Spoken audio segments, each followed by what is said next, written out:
Bonjour chers internautes de RVTV Info, RVTV Info, RDC Valeurs TV Info.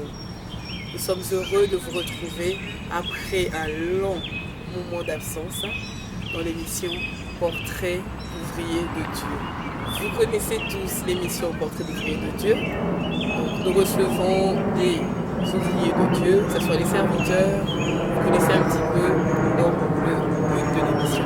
Aujourd'hui, nous allons recevoir deux ouvriers de Dieu simultanément qui sont à mes côtés, vous les voyez. Donc à ma droite, il y a le pasteur Jacques Tramouligo et à ma gauche, il y a le pasteur Yves Malala. Donc ils vont se présenter brièvement. Vous avez l'habitude de voir pasteur Jacques déjà et le pasteur Yves, rassurez-vous, vous le recevrez bientôt, on le recevra bientôt dans l'émission Portrait d'ouvrier de Dieu. Donc aujourd'hui, nous allons vous parler de quoi? Alors le thème du jour, c'est l'état des églises d'aujourd'hui. Alors la question que nous devons nous poser aujourd'hui, c'est la suivante. Quelle est la vraie mission de l'église et au jour d'aujourd'hui, où en est l'église? Est-ce que la température de l'église est-elle chaude, froide ou tiède? Donc nous allons essayer d'en débattre avec les deux invités. Alors nous commençons à ma droite. Nous saluons pasteur Jacques Tramouligo. Bonjour pasteur. Bonjour maman Betty Orange. Comment allez-vous? Par la grâce de Dieu, Allez bien? tout va très bien. C'est pas parce que je dis par la grâce de Dieu ça va mal, mais non, ça va très bien, mais par la grâce de Dieu. D'accord. Et je me retourne à ma gauche. Nous avons le pasteur.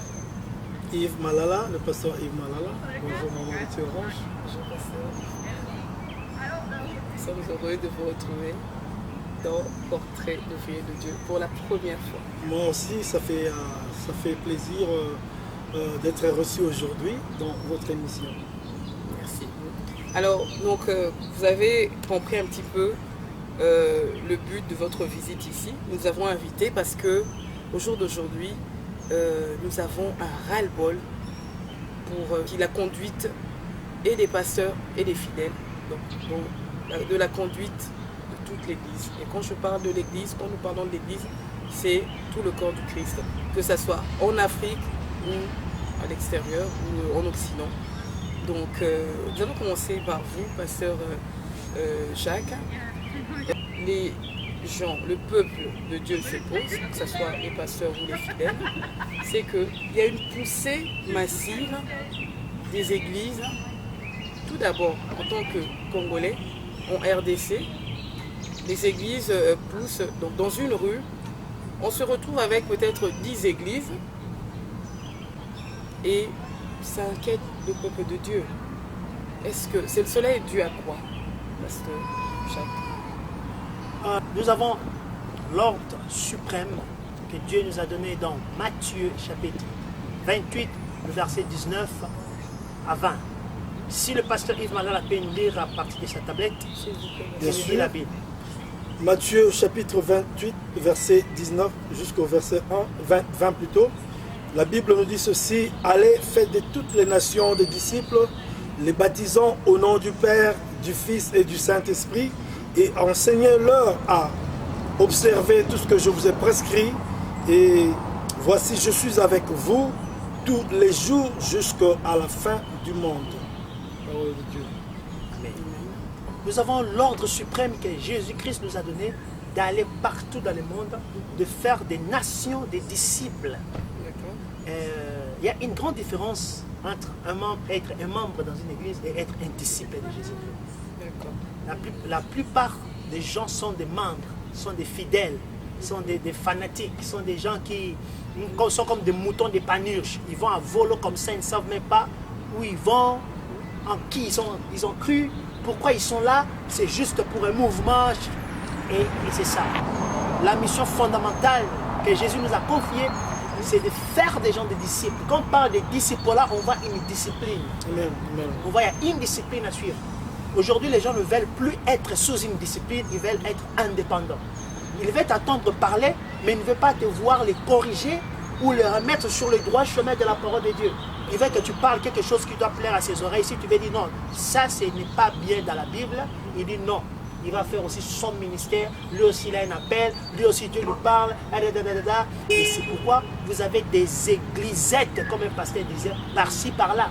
Parce que c'est suite à une rébellion, les gens ne veulent pas suivre la ligne, la ligne de la bénédiction, un processus pour être là. Mais ils veulent briser les étapes et directement être là. Et c'est ça que vous voyez, il y a des églisettes par-ci, par-là, et nous voyons qu'il y a beaucoup d'églises, il n'y a pas l'impact. C'est parce que la fondation est mauvaise. Comme la fondation est mauvaise, même si... Je vous interromps, pasteur Jacques. Bon, déjà, je vais revenir. Je vais essayer de voir un petit peu si le pasteur qu'est-ce qu'il pense. Il faut parler. Faut voir qu'est-ce que vous en pensez de ce que pasteur Jacques... Ouais, bon, moi je pense que... Je suis tout à fait d'accord avec le pasteur Jacques Divin Bolingo, du fait que à force de voir des églises naître ou pousser comme des champignons, cela est en train de rendre aussi la tâche difficile à tous ces gens, tous ces serviteurs de Dieu qui ont un appel authentique. Parce que d'un côté, le fait qu'il y ait des églises qui commencent à pousser par-ci par-là ne me dérange pas trop, du fait que les païens ne se dérangent pas quand leurs orchestres qui chantent des bêtises, qui laissent leurs danseuses exhiber des danses obscènes. Quand ces orchestres-là se dissoudent, quand un orchestre produit 3-4 autres orchestres, alors moi je suis tout à fait d'accord avec le révérend pasteur Divin Bolingo, Jacques, du fait que l'église, normalement, d'abord il y a une église qui est le corps de Christ. Il y a des églises locales et ces églises locales-là doivent être dirigées par des serviteurs de Dieu qui ont un appel authentique, qui ont été appelés par l'Éternel Dieu Tout-Puissant pour accomplir ce passage de Matthieu 28, verset 19 jusqu'au verset 20. D'aller partout dans le monde, de faire des disciples, de les baptiser au nom du Père et du Fils et du Saint-Esprit. D'abord, on avait dit cela parce que on l'avait dit au nom du Père, du Fils et du Saint-Esprit, parce que le Saint-Esprit n'était pas encore descendu pour révéler à l'Église que le Père, le Fils et le Saint-Esprit, toutes ces trois attributs sont regroupés plutôt au nom de Jésus-Christ. Donc après, quand les disciples ont reçu le baptême du Saint-Esprit, ils ont compris que c'était au nom de Jésus-Christ qu'ils devaient baptiser. Donc il fallait enseigner aussi aux gens. Mais curieusement, aujourd'hui, il y a des gens il y a aussi des pasteurs qui ont été appelés, mais qui vont vite en besogne pour faire des églises avant l'aval ou avant l'approbation du Seigneur, juste parce qu'ils ont besoin d'avoir un gagne-pain. Ça, ce n'est pas bien. C'est ce qui fait que l'Église aussi puisse connaître ou expérimenter beaucoup de dégâts. Nous voyons beaucoup de bêtises qui se commettent aujourd'hui. Vous venez de dire quelque chose d'important. C'est l'aval du Seigneur. Est-ce que vous êtes des pasteurs? Je vous la pose à vous deux en même temps. Comment un pasteur reconnaît donc vraiment comment il peut confirmer son appel et comment le public qui l'entoure peuvent aussi confirmer que cet appel a été approuvé justement par notre Seigneur, par Dieu. Je réponds? Merci. Alors, si nous pouvons prendre toujours des exemples bibliques, nous pouvons, si nous pouvons commencer par celui du prophète Samuel, nous remarquons que Samuel d'abord c'est quelqu'un qui a eu une naissance mystérieuse. Samuel est né d'une mère qui était stérile. Sa mère s'appelait Anna. Sa mère avait une rivale. Anne avait une rivale, Pénina, qui mettait au monde et qui donnait des enfants à leur mari, Elkana, mais elle-même, Anne, n'arrivait pas à concevoir.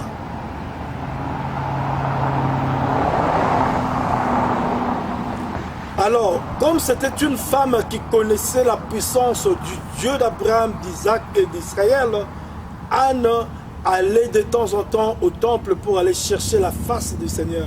Alors un jour en priant, elle a dit au Seigneur que si tu me donnes un fils, je vais consacrer cet enfant à ton service. Alors Samuel, déjà dès le sein d'Abraham, il a été conçu pour faire l'œuvre de Dieu. Alors quand il est né, la Bible dit que après qu'il fût sévré par sa mère honorant la promesse qu'il avait faite à l'Éternel des armées, elle est allée plutôt déposer, remettre Samuel auprès du souverain sacrificateur Élie. Alors du sacrificateur Élie. Alors quand Samuel est arrivé auprès du sacrificateur Élie, je pense qu'il avait déjà eu un entretien ou une conversation avec Anne pour savoir pourquoi est-ce que cette femme qui est mariée, qui a un mari, qui n'est pas pauvre non plus, mais décidera de venir déposer son propre fils, son fils unique, ici dans la maison du Seigneur, afin que cet enfant habite ici. Élie le sacrificateur étant un homme de Dieu, un serviteur du Seigneur, savait la raison de la présence de Samuel dans la maison du Seigneur, dans le temple. Mais il a attendu jusqu'à ce que l'Éternel Dieu puisse d'abord, si tu entends cette voix te parler, dis me voici Seigneur. Il faut répondre à l'appel. Donc quand Dieu appelle quelqu'un, il doit d'abord confirmer aussi cet appel-là au père spirituel de la personne qui est appelée. Le problème, ce qui se pose aujourd'hui, hier, j'avais eu la grâce d'avoir un entretien avec l'homme de Dieu, le révérend pasteur Jacques Divin Bolingo. Pendant qu'on se concertait, on s'est dit on a remarqué qu'il y a beaucoup de gens aujourd'hui qui sont comme nous on appelait des kissimbi spirituels ou bien des monstres spirituels, des serviteurs de Dieu monstres qui n'ont pas de père, si je peux les appeler des Melchisedec, qui n'ont pas de père spirituel, ils n'ont pas d'église d'où ils sont sortis, ils ne savent même pas leur date de conversion. Quand est-ce qu'ils... On va y revenir, parce qu'on a une question là-dessus. Bref, c'était juste pour dire que d'abord, pour qu'il y ait des églises qui sont là pour la gloire de Dieu, il faut qu'il y ait des hommes de Dieu qui sont sortis quand même de quelque part et qui ont un parcours avec le Seigneur et qui ont un appel authentique et qui ont pour mission de faire des nations des disciples, de leur enseigner la parole de Dieu et les baptiser au nom du Père, du Fils et du Saint-Esprit. Merci, pasteur Yves. C'est d'ailleurs la raison pour laquelle le portrait d'ouvrier de Dieu a été conçu, pour rappeler à tout le monde vos témoignages, que ce soit vraiment que les gens qui vous suivent, même ceux qui vous connaissent, qui sont dans vos églises, ou ceux qui sont en dehors, ou ceux qui vous suivent, connaissent votre parcours. Parce qu'au jour d'aujourd'hui, n'importe qui devient pasteur quand il se réveille, il se décide lui-même de devenir pasteur et on ne suit plus trop. Donc, pasteur Jacques, qu'est-ce que vous en pensez? Je suis tout à fait d'accord avec l'intervention du pasteur Yves, c'est ça. Ce que j'aimerais ajouter, c'est que l'église, d'abord, c'est un terme grec qui veut dire ecclésia. Ecclésia veut dire ordre. Dans la Grèce antique, ils avaient cultivé l'art de débattre les problèmes nationaux dans un milieu à part. Et ces hommes-là qui débattaient les problèmes nationaux, les problèmes qui dérangeaient la population ou trouver la solution pour la nation, ces hommes-là, aujourd'hui, nous les appelons les députés. Donc, la pensée même de la députation, députés politiques, non? Députés politiques au machin, tout ça là, ça vient de la Grèce. C'est une idée, une invention de la Grèce antique. Et quand Jésus est venu pour sauver le monde, c'est lui, pour la première fois, qui a fait maintenant cette déclaration. Il dit, tu es Pierre, et sur cette pierre, je bâtirai mon église. Donc, sur toi, Pierre, je vais faire mon église. Donc, je vais prendre des gens qui sont dans le monde et je vais les amener hors du monde. Mais quand il a dit que tu es Pierre, sur toi, je bâtirai l'église, il n'a pas dit au nom de Pierre. Il a dit par rapport à la révélation que Pierre avait reçue. Donc, tu ne peux pas te réveiller le matin et dire que je commence l'église dans notre parcelle parce qu'on a une très grande parcelle à Minza et moi, je fais des études, je ne réussis pas maintenant. C'est bien, c'est une belle ambition. Mais les dangers, c'est ce que le pasteur Yves a dit, je vais souligner là-dessus. Il faut qu'il y ait le surnaturel en toi. Il faut qu'il y ait un appel authentique. Il faut qu'il y ait quelque chose qui dépasse le naturel. Enfin, que lorsqu'il y aura des tentations, lorsqu'il y aura l'abstinence, l'opposition, en toi, tu sais que ce que je fais, je ne le fais pas de moi-même. Quelqu'un m'a rencontré. C'est ça la force de Paul. La conversion de Paul était tellement authentique. Il a reçu une vision, il a vu la lumière le frapper, il est devenu aveugle pendant 3 jours. Et depuis ce jour-là jusqu'à aujourd'hui, nous avons été bénis. Pourquoi? Parce que lui qui était un persécuteur, il a connu le surnaturel dans sa vie. Et ça fait que toute sa vie, il a béni le peuple au lieu de détruire ce peuple-là. Mais, n'oublions pas que Jésus a dit au dernier jour. Il y a certaines choses que nous vivons aujourd'hui, c'est question du dernier jour, c'est question de la prophétie. Mais pour qu'une église soit organisée, ça dépend aussi de la loi, de la constitution dans le pays. Il n'y a pas un pays au monde où il y a beaucoup de religieux comme aux États-Unis. Mais tu ne verras nulle part les gens faire des boucons. Donc déjà ils font des boucons, ils font des bruits, des tapages nocturnes. Quelqu'un ne peut pas dormir, il a un examen à défendre demain à l'université. Mais quand on fait des boucons, il ne peut pas dormir, il ne peut pas réfléchir. Et quand on vient vous dire que non, vous faites des boucons, ce sont des sorciers. Donc il y a toute une confusion, un désordre. Et si vous allez à l'origine même, vous verrez que ce pasteur-là, il n'est pas instruit. Il n'a pas été même sur le banc de l'école pour avoir un diplôme d'État qu'on appelle le bac. Pasteur Jacques, s'il vous plaît. Pasteur Yves, vous êtes des pasteurs. Ouais. Donc la question justement c'est ça. C'est que vous avez parlé de religieux. Hein? Ouais. Et les pasteurs, on a remarqué qu'il y a des pasteurs instruits et il y a des pasteurs non instruits. Il y a des pasteurs révélés et des pasteurs non révélés. Yeah.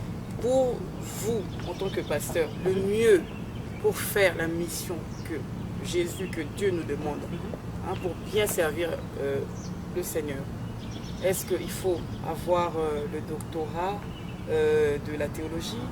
Est-ce qu'il faut avoir des diplômes par-ci, par-là? Moi, je pense. Ou encore, je finis. Ou encore, il faut juste se réveiller un petit peu comme l'histoire de Samuel et avoir la confirmation que on a été. Non, mais que les gens ne se trompent pas, parce que quand on dit que Samuel avait été promis à l'Éternel, cela ne veut pas dire que Samuel n'avait pas été enseigné. Lui, il a passé toute son enfance auprès du sacrificateur. Donc, il était là en train d'apprendre la parole de Dieu, d'apprendre les Saintes Écritures nuit et jour. Parce que alors que certains enfants avaient le privilège d'aller en vacances, d'aller à la chasse, comme le cas de David, d'aller faire ceci, d'aller faire cela, à la pêche, qu'on sort, lui, il n'avait pas vécu cette vie-là. Lui, il était tout le temps dans les temples. Donc, dans les temples, on n'est pas là pour faire la fête. On n'est pas là pour, je ne sais pas, jouer à la bille. On est dans les temples pour apprendre les choses de Dieu, pour être dans la présence de Dieu, pour lire les Saintes Écritures. C'est ça. Donc, en d'autres termes, il avait reçu un enseignement. Ça, c'est de 1. Et de 2, d'abord, on ne devient pas pasteur parce qu'on est allé à l'école de théologie. On ne devient pas docteur parce que le titre de doctorat de la théologie ou de je ne sais quelle autre science n'a rien à voir avec le ministère de doctorat. Le titre de doctorat qu'on peut décrocher dans une université ou dans un institut de théologie n'a rien à voir avec le ministère des docteurs. Parce qu'il y a 5 ministères. Il y a le ministère des pasteurs, il y a les prophètes, il y a les apôtres, il y a les évangélistes et il y a des docteurs. J'ai dit docteurs? Ouais. Donc, ça, ce sont des ministères. Ça n'a rien à voir. Les ministères, on ne devient pas ministre de Dieu. On est ministre de Dieu. On peut le découvrir à un certain moment de notre vie, peut-être par rapport à travers un songe, à travers, comme le cas de Paul. Paul, quand il persécutait les gens, quand on voyait Paul persécuter les chrétiens, et tuer des gens, maltraiter les gens, même lui, il ne savait même pas qu'il était déjà un apôtre qui a été choisi, comme la Bible nous dit qu'avant que tu ne sois formé dans le sein de ta mère, je t'avais connu, et avant que tu ne sois sorti du sein de ta mère, je t'avais déjà consacré. Paul était aussi, donc c'est ça l'image de l'ordination et de l'élection de tout serviteur de Dieu.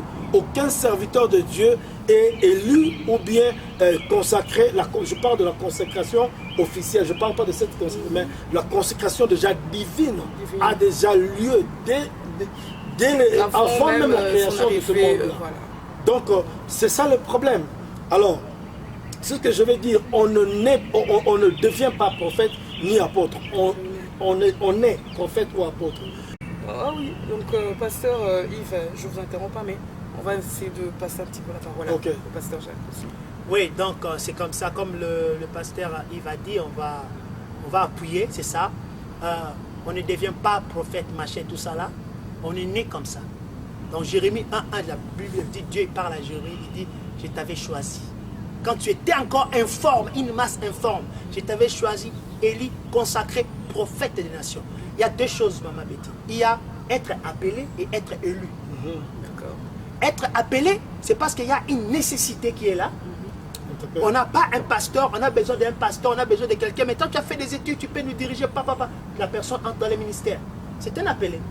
Mais être élu, un élu, ce n'est pas que parce qu'il y a un besoin. Non. Ce n'est pas parce qu'il a fait des études. Un élu qui n'étudie pas, quand tu se lèves, il rend le ministère. Amen. Ça n'a rien à voir avec le diplôme, ça n'a rien à voir avec la théologie. L'élu, c'est quelqu'un qui a... On voit déjà l'élection. Voilà. Il a été élu par Dieu. Élu par Dieu. Donc ce n'est pas la qualification humaine qui le qualifie comme serviteur de Dieu, mais c'est par rapport à ce que Dieu a dit de lui et par rapport au ministère qu'il rend, les fruits, les résultats de ce qu'il fait. C'est ça qu'on dit un élu. Parce que dans les 5 ministères, on peut les classer de cette manière. On peut les classer comme suit. Tu vois ces doigts qui est séparé de 4, ça c'est le ministère de l'apôtre, de l'apostolat. C'est celui qui bâtit, celui qui pose la fondation. Il est loin. Et tu vois ces doigts ici peuvent toucher les 4 doigts facilement. Un apôtre peut être un pasteur, un apôtre peut être un évangéliste, un apôtre peut être un prophète, un apôtre peut être un docteur. Tu vois les 4 doigts. Et ces doigts ici, tu vois, celui qui suit l'index, je ne sais pas encore, le français m'échappe un peu. Ça c'est un doigt prophétique, le prophète. Le prophète est celui qui montre la direction, qui révèle. Lorsqu'il y a confusion, le prophète intervient pour donner de la direction. Et le 3e doigt, vous le verrez qu'il est un peu élancé que les autres. Ça, c'est l'évangéliste. Celui qui se met en public partout pour dire aux gens, répondez-vous, Jésus vous aime. Lui, il va droit au but. Il n'a pas besoin de savoir pourquoi tu es là, pourquoi tu pleures. Pourquoi. Il te dit, réponds-toi, Jésus t'aime. C'est tout. Ça, c'est l'évangéliste. Il peut parcourir le monde. Et le doigt que tu vois ici, le 4e doigt, tu vois qu'il y a une bague avec ça, c'est le doigt de l'alliance. Ça, c'est le pasteur. Quelqu'un qui est appelé à être avec les gens durant toute sa vie, à gérer les gens. Et ça, c'est très dangereux. Parce que le pasteur a affaire aux mariés, aux couples. Le pasteur a affaire aux célibataires. Le pasteur a affaire aux enfants, aux jeunes et à tous les rangs dans son église. Parce que le pasteur a 3 rangs devant lui. Tu as ceux-là qui sont plus bas que toi, qui sont plus jeunes que toi. Tu as ceux-là de ta génération et tu as les vieux.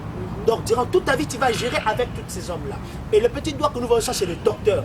Et tu vois, ça peut entrer dans mon oreille, ça peut bouger. Donc, celui qui vient prendre ce que le pasteur a dit, ce que le prophète a dit, ce que l'évangéliste a dit, en survolant, il va le décortiquer, descendre dans la profondeur pour que tu puisses être béni, tu atteignes ce que la Bible dit, la perfection. Mais ces 5 ministères de direction, il y a aussi les 9 dons spirituels à côté, qui sont les dons de l'édification, qui viennent appuyer les 5 ministères de la direction. Je parlais une fois avec un frère, Maman Betty, il me dit, oh non, pasteur Jacques, nous sommes tous frères, on peut t'appeler frère Jacques, on peut t'appeler pasteur, ce n'est pas un problème, ce sont seulement des Une question, est-ce que c'est bien qu'on appelle un pasteur ou un enseignant ou un prophète frère? Est-ce que c'est bien ou pas? Parce qu'en Amérique, ici, on entend souvent les border. Bon, ça dépend, je dirais que ça dépend de... D'abord, avant d'aller à cette question-là, avant de passer à cette question-là, je voulais dire ceci. Comme le pasteur a dit, je suis aussi du même avis. Mais, bien qu'on ait des ministères, cela n'exclut pas l'instruction. Cela n'exclut pas la formation. Parce que c'est à l'école, maintenant, on va apprendre... Parce qu'il y a des gens qui peuvent avoir un ministère, tu peux avoir un ministère de l'enseignement. Le Seigneur peut te donner la révélation des passages, la révélation, des choses que d'autres prédicateurs ne sont pas en mesure d'expliquer dans la parole de Dieu. Mais il faut savoir maintenant, il faut avoir l'art de transmettre cette révélation aux gens, l'art de communiquer cette connaissance aux gens. C'est alors que quelqu'un peut aller maintenant à la théologie pour apprendre comment préparer un message. La néolithique, hein? L'homélétique, comment préparer la prédication et comment transmettre ce message. Et l'homélétique, c'est comment interpréter la Bible. Ouais. Il y a beaucoup de choses, il y a beaucoup de formations qu'on peut faire à l'école, mais on ne va pas là-bas à l'école pour devenir docteur. Non, on ne va pas à l'école pour devenir pasteur. Même avant son histoire, ça c'est le choix de Dieu. Sans vous couper la parole, pasteur Yves, il y a des choses. Avant d'aller à l'école, tu dois avoir d'abord un père spirituel. D'accord. Quand mon épouse ou bébé Braille était dans ton ventre, bébé Braille n'était pas à l'université ou à l'école. Il a fallu que bébé Braille naisse d'abord, qu'il grandisse, que le pasteur Yves puisse d'abord l'enseigner. Bébé Braille sache dire bonjour aux gens quand il vient dans la maison.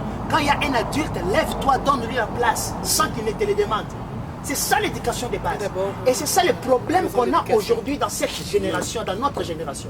Quand quelqu'un me voit, il dit « Oh, c'est le jeune pasteur, mais c'est pas, j'ai déjà plus de 13 ans, 14 ans dans le ministère. » J'ai été au pied d'un homme qui m'a enseigné, formé pendant 23 ans. C'est vrai que pasteur Jacques, vous êtes très jeune et beaucoup de, bon, je ne dirais pas des vieilles personnes, mais beaucoup de vos aînés, la plupart de vos aînés, qu'ils soient serviteurs de Dieu ou non, est-ce qu'ils vous respectent comme vous le méritez ou alors ils vous diminuent parce que vous êtes plus jeune en âge?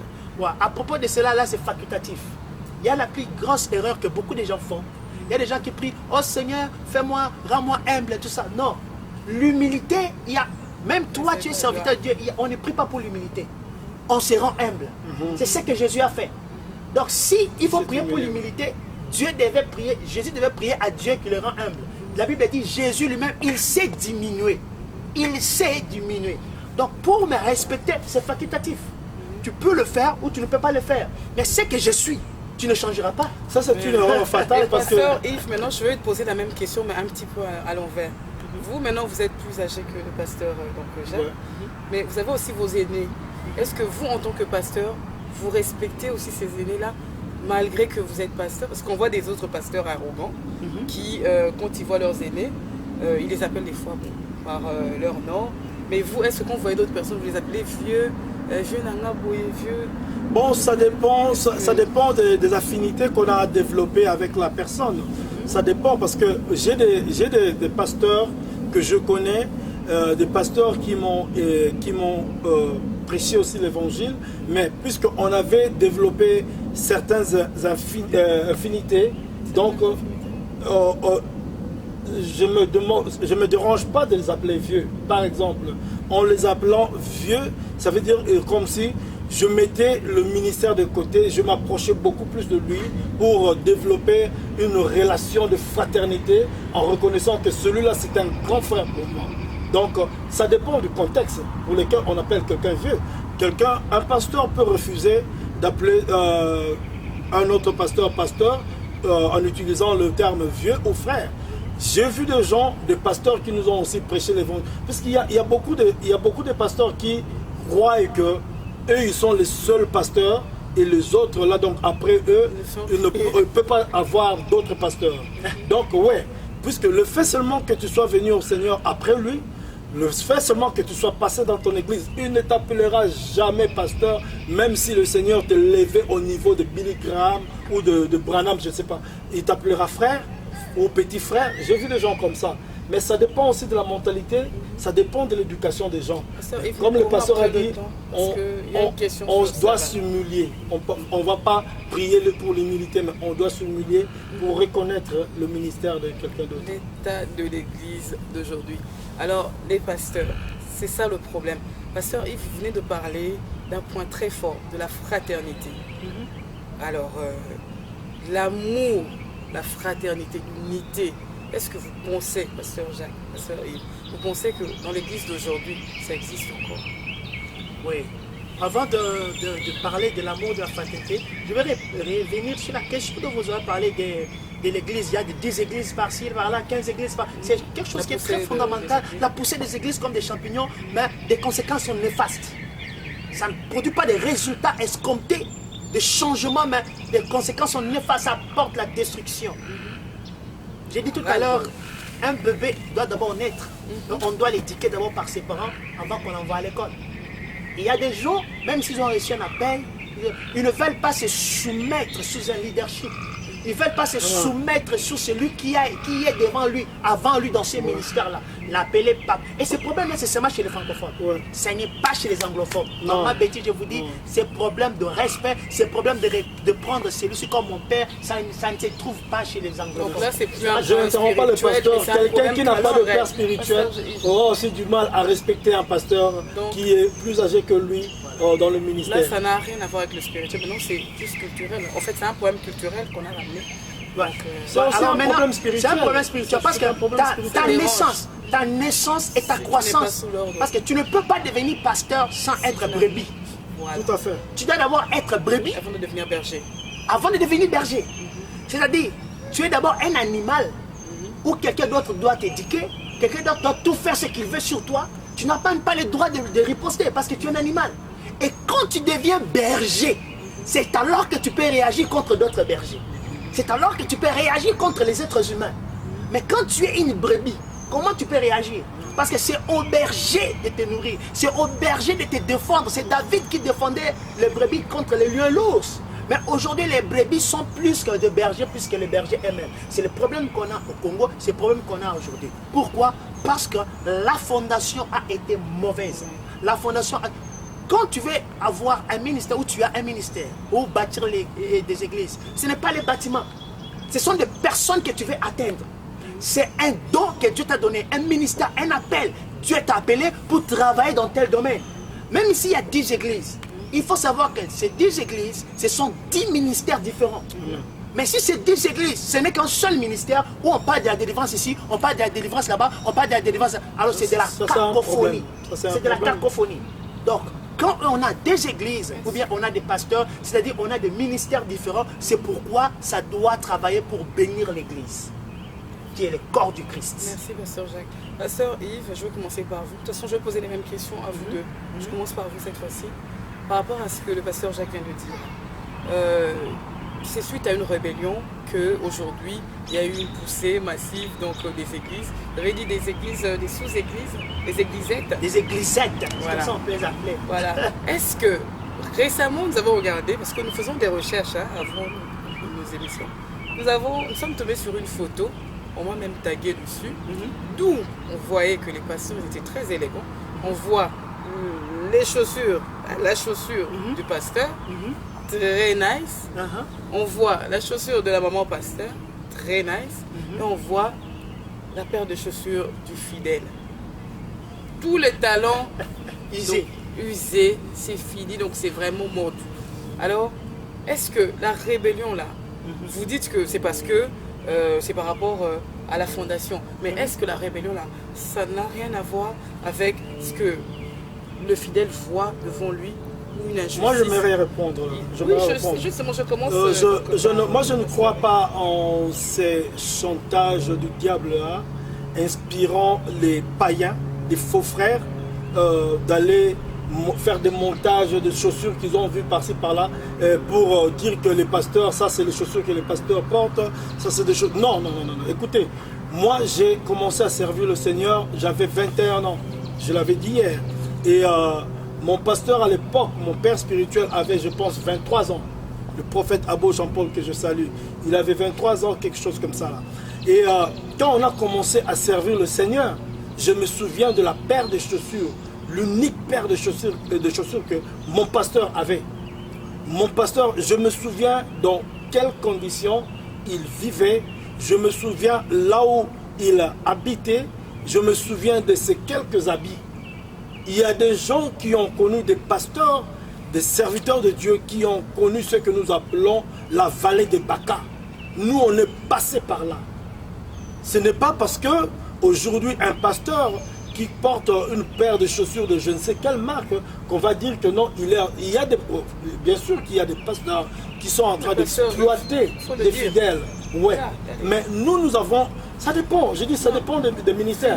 Il y a des pasteurs qui ont un parcours avec le Seigneur.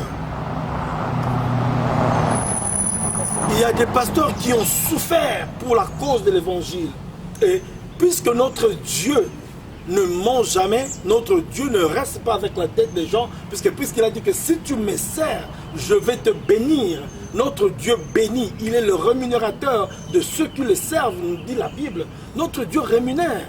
Si aujourd'hui le pasteur Jacques est en train de manger des pommes de terre ici, il est en train de s'habiller comme ça. Je vous dis que ce monsieur a été prêché l'évangile en Mbandaka. Alors qu'il avait, je pense, 19 ans, 18 ans. Il a été prêché l'évangile en Mbandaka. Il a été au village. Voilà.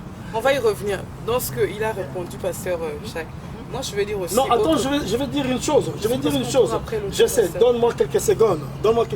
Alors que je finissais plutôt les études, j'avais un ami qui jouait au piano à l'Empire Bakuba, l'orchestre Empire Bakuba. Et quand Empire Bakuba est allé aux États-Unis, le gars a fui. Alors, l'Empire Bakuba est rentré à Kinshasa. Ils sont venus me chercher parce qu'ils savaient que... moi, j'étais ami à ce gars-là. Alors, quand ils sont venus, moi, j'étais déjà en train de servir le Seigneur. Je me souviens de ces deux musiciens qui étaient venus me chercher, le vieux Elvis avec un autre musicien de l'Empire Bakuba. Ils avaient un voyage qu'ils devaient faire à l'île de Gorée pour aller jouer chez le président, je pense, Abdou Diouf. À l'époque, il y avait de l'occasion de voyage. J'avais refusé pour la gloire de Dieu. Aujourd'hui, je suis dans le même pays que ce gars qui avait fui lors du voyage des États-Unis. D'autres dieux rémunèrent. C'est vrai, il y a aussi de ces gens-là qui exploitent les fidèles afin d'appauvrir les fidèles pour qu'eux puissent s'enrichir. Maintenant, vous avez répondu du côté des pasteurs, vous avez défendu votre position. Maintenant, pasteur Jacques, vous avez dit que tout à l'heure, avant de devenir un berger, j'étais brebis. Mettez-vous à la place de ces brebis-là.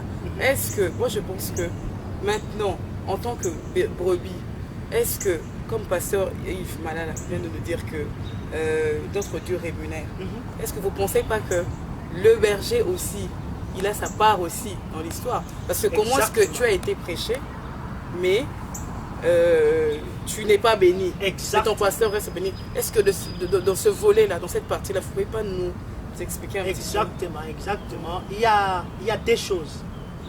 Je vous ai dit, avant de devenir berger, tu es brebis. Il y a des choses que tu apprends et tu mets en pratique. Et tu vois les résultats. Mais il y a des choses, quand tu ne pratiques pas, tu ne verras pas de résultats. Dans l'église, le berger qui est là, il doit veiller sur la santé de ses brebis. Il faut que mes brebis mangent très bien, alors que je veux presser. Il faut que mes brebis mangent très bien, c'est alors que je veux presser du lait, et moi aussi je serai béni. Dans ces cas-là, où le pasteur est béni, il y a un écart entre lui et les fidèles. Voilà. Non, là, dans cette condition-là, il faut maintenant regarder les Écritures. Jésus a dit, il y a des mercenaires. Il y a de ceux-là qui sont de loups, mais en tenue de l'agneau. Il faut reconnaître qu'il y a ceux-là qui sont dans la vérité, et il y a qui sont dans la fausseté. On se reconnaît que par des fruits. On se reconnaît que par des fruits. Dans les pasteurs, que ce soit dans le pasteur, que dans des brebis. Il y a des brebis, il est pauvre, il est machin, on a pris sa photo, mais c'est un grand sorcier, c'est une sorcière, c'est ça la vie qu'il mène. Mais il y a une autre personne, si il est vraiment pauvre, ou le pasteur qui est sorcier, ou maman pasteur sorcière. Les pasteurs aussi sorciers. Bien, ils sont nombreux. Ils sont nombreux. Le pasteur sorcier, magicien, impudique, alcoolique, polygame. En 2013. On va parler de... Il y a des pasteurs qui envoûtent aussi leur propre... Bien sûr, ils sont nombreux, mais c'est le problème qu'on a aujourd'hui dans ces temps de la fin. Le pasteur, il doit veiller sur la vie de ses brebis. Cela veut dire, je dois veiller que mes brebis sont en bonne santé. Même si tout le monde ne sera pas dans la même, dans la même dimension, dans la même diapason de la vie, mais tout le monde au moins aura à manger, aura ce qu'il faut, comme ce qui était dans l'église des apôtres en Actes, chapitre 5, on dit, on partageait selon les besoins de chacun. Quand dans une église, il n'y a pas l'amour, il il n'y a pas la fraternité fraternelle. Nous voyons que cette sœur souffre. On doit l'aider, nous qui avons quelque chose. Et le pasteur n'appuie pas de ça. Ça, c'est un problème. Je voulais Ça, aussi c'est un compléter problème. un peu le pasteur pendant juste quelques secondes. Nous avons des églises où, quand le berger est là, le visionnaire est là, le porteur de la vision est là, avec ses collaborateurs. Quand l'église a 20 membres qu'on sort, bon, les collaborateurs sont bien, ils sont gentils, ce sont des enfants polis et qu'on sort. Dès que l'église atteint 200, 2000 membres, directement, le visionnaire change, il devient orgueilleux, il ne veut plus passer du temps avec les enfants. Non, mais vous êtes mes enfants, qu'est-ce que je vais faire avec vous? Non, vous n'êtes pas appelés, vous êtes ceci, cela, juste pour s'écarter de ces gens-là, afin de pouvoir boire du lait, lui-même jouir du lait qu'il presse des brebis. Ça, c'est un problème. Je pense que la clé de toutes ces histoires-là, c'est quoi? C'est l'amour, comme il a dit là. D'accord, avant de conclure, parce qu'on est déjà en retard, je vais vous poser une dernière question. Vous êtes donc des pasteurs dans vos églises. On a remarqué qu'il y a de ces églises où, quand ils ont un problème, il n'y a que les membres de leur église là qui vont assister. Admettons, s'il y a, dans le cas d'un deuil, dans le cas d'une fête, dans le cas d'une réunion par exemple, ou d'une manifestation. Alors, si c'est Maman Betty, elle est membre dans l'église du pasteur Jacques. Si Maman Betty a quelque chose, a une manifestation, a un événement chez elle, pasteur Jacques, tous les membres, c'est tout à fait normal. Hein? Mais vous êtes dans une communauté ou bien dans une ville, lorsque ça vous arrive, vous êtes tous connus, vous connaissez les 10 ou 20 ou 30 églises de votre communauté. Mais lorsque maintenant, un autre frère ou une autre sœur d'une autre église a le problème, dans votre église, que ce soit et le pasteur et les membres de votre église ne vont pas aller assister. Est-ce que l'église d'aujourd'hui, c'est ça vraiment que Dieu, est-ce qu'il est fier de cela? Parce qu'il va répondre, parce que moi je vais répondre, puis je vais ajouter quelque chose. Moi, je pense que ce problème est dû au fait que nous donnons maintenant beaucoup plus d'importance à l'église locale. Parce que les églises locales sont devenues comme nos gagne-pain. Comme le pasteur avait dit aujourd'hui.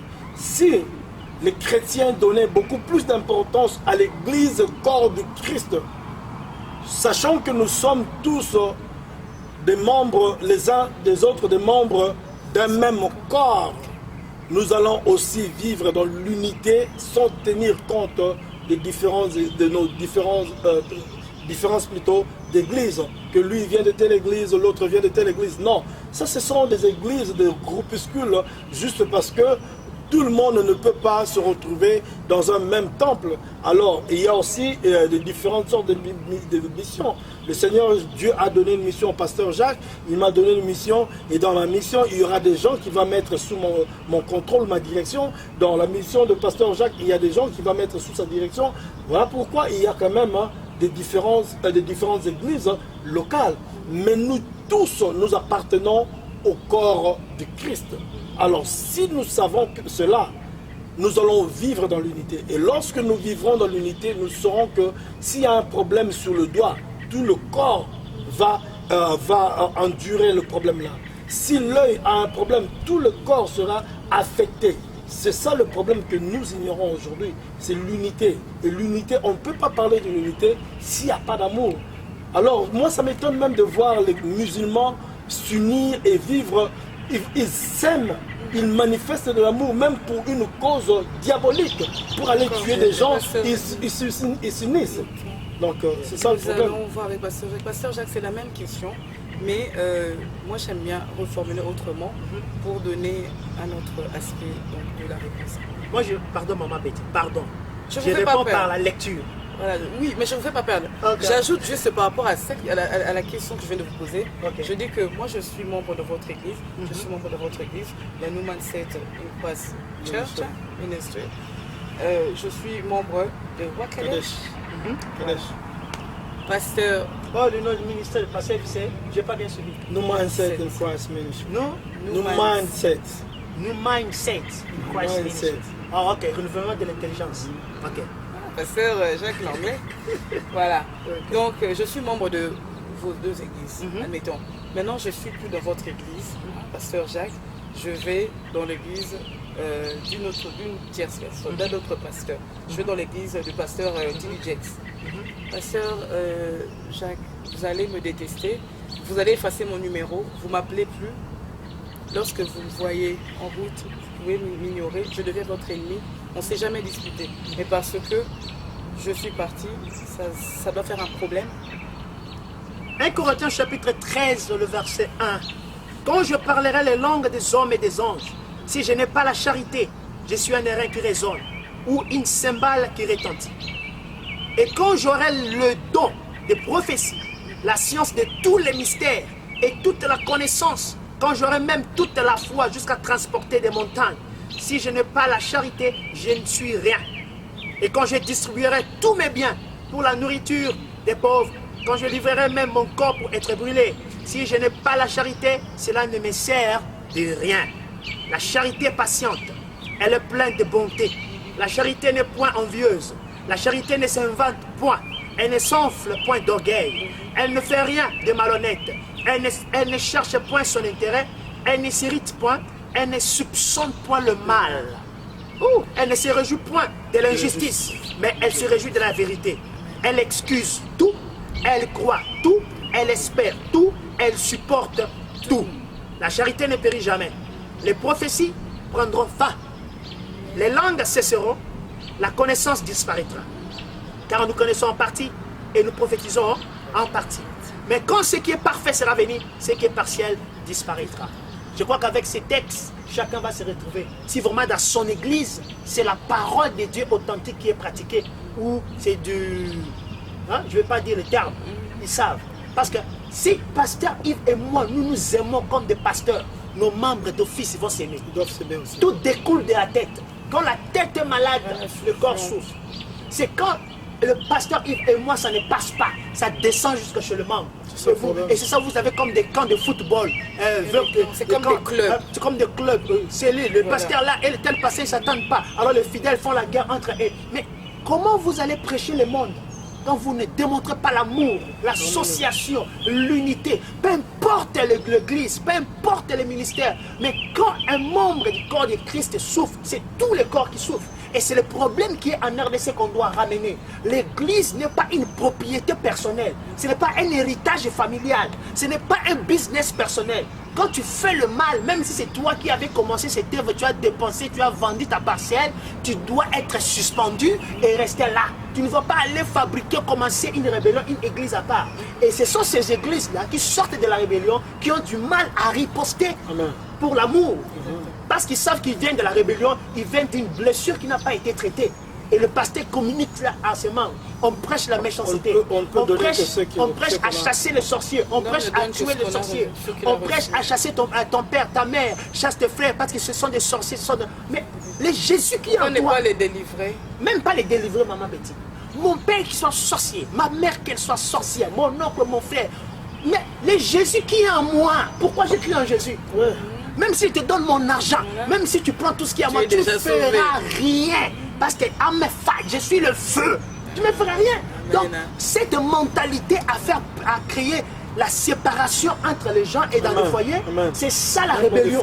Non, c'est lui un sorcier. Il faut chercher comment le combattre. Et ça crée de la division dans les corps du Christ. Merci beaucoup, pasteur Jacques. Donc, voilà, chers amis internautes, fidèles de RVTV Info, fidèles de l'émission Portrait d'ouvrier de Dieu. Voilà, vous avez entendu le pasteur Jacques Divin Boulino et le pasteur Yves Malala. Nous avons été richement bénis ici, dehors, dans la ville de Raleigh. Alors, nous nous retrouvons pour une prochaine émission donc, de Portrait de Dieu.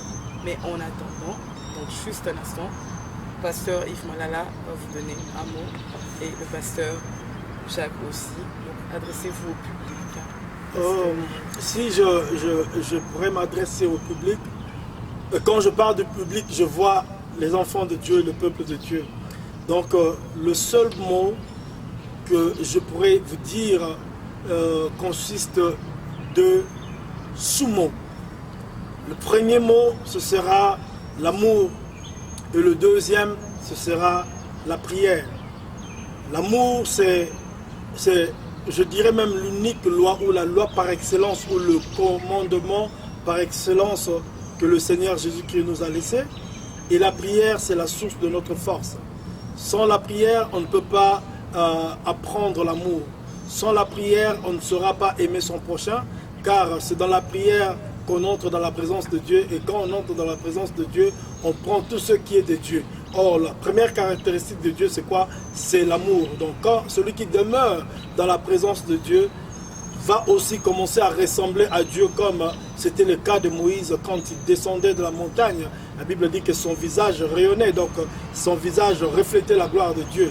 Donc, le secret que je vais donner au peuple de Dieu, c'est l'amour et la prière. À part ça, donc ça c'est la clé. Quand on a l'amour pour Dieu, on a l'amour pour notre prochain et on prie. Nous allons voir la gloire de Dieu et nous allons mettre de côté toutes nos différences. Oh non, moi je ne suis pas de telle église, moi je... Non. Nous sommes tous des enfants d'un même Père. Et notre Père, c'est l'Éternel des armées, le Dieu d'Abraham, d'Isaac et de Jacob. Et si tu ne veux pas respecter ces principes-là, là ça veut dire que tu as un autre Père. Or, il n'existe que deux Pères. Il y a le Père de la vérité qui est l'Éternel des armées et le Père du mensonge qui est le diable. Alors, de par la vie que tu mènes, de par les opinions que toi tu veux transférer aux gens, il faut maintenant savoir si tu appartiens à l'Éternel des armées ou au Père du mensonge qui est le diable. Mais moi, mon souhait et ma prière est que nous soyons tous des enfants, des fils et filles de l'Éternel des armées. Que le Seigneur Dieu vous bénisse. Alors, professeur Jacques, professeur Jacques. Oui, nous sommes dehors, il faut comprendre que nous sommes dehors. Merci, chers téléspectateurs, téléspectatrices de Portée des ouvriers. Nous arrivons presque à la fin de cette émission, mais ce que je vais vous dire en un mot, en 2013, j'ai eu une révélation, une vision. Le Seigneur m'a amené en République démocratique du Congo. On n'en parle pas, mais je vais juste te dire pourquoi. Il m'a amené pour me montrer ma Jérusalem. Il m'a dit, va, je vais te montrer ce qui se passe dans ta Jérusalem. Il m'a montré ce que Dieu avait le plan de faire pour l'église corps du Christ au Congo. Il me montrait, tu as vu toutes ces églises? J'ai dit, oui, Seigneur. Il a dit, tu vois pourquoi il y a beaucoup d'églises ici? J'ai dit, je ne sais pas pourquoi, mais je sais que c'est pour la gloire de Dieu, c'est pour l'évangélisation. Il dit, non, ce n'est pas pour ça que vous voyez ces églises. Toutes ces églises que tu vois, mon fils, j'avais un plan pour vous. Mon plan était que dans votre pays, vous avez plus de 400 dialectes. Vous parlez beaucoup de langues. Et chaque dialecte, chaque langue a sa culture, sa mentalité. Et ça fait que vous êtes divisés, séparés. Et par l'église, j'avais un plan de vous réunir, de faire de vous un seul peuple. Car dans l'église, il n'y a pas les Mukongo, il n'y a pas les Muluba, il n'y a pas les Mutetela, il n'y a pas les Mongo, il n'y a pas les Mbanza, il n'y a pas les Munza, il n'y a pas les Ngombe, il n'y a pas Moussoïli, il n'y a pas les Ngwaka, il n'y a pas machin, il n'y a pas. Nous sommes tous des fils d'un seul peuple, d'un seul père. Et à cela que Dieu allait faire quelque chose d'extraordinaire dans le monde entier. Mais il s'est glissé. Il s'est glissé des ramassis. Il s'est glissé les gens que le diable a tenu une réunion dans le monde des ténèbres qu'il a envoyé spécialement pour détruire l'église corps du Christ de la RDC. Je parle du Congo, l'église corps du Christ de la RDC. Mon frère, ma soeur, si tu suis cette émission, ce n'est pas pour te détruire, ce n'est pas pour te dénigrer. C'est pour te ramener sous les pieds de Jésus-Christ. Sois conscient que tu as Jésus et ce que tu fais, c'est ce que Jésus t'a envoyé de faire.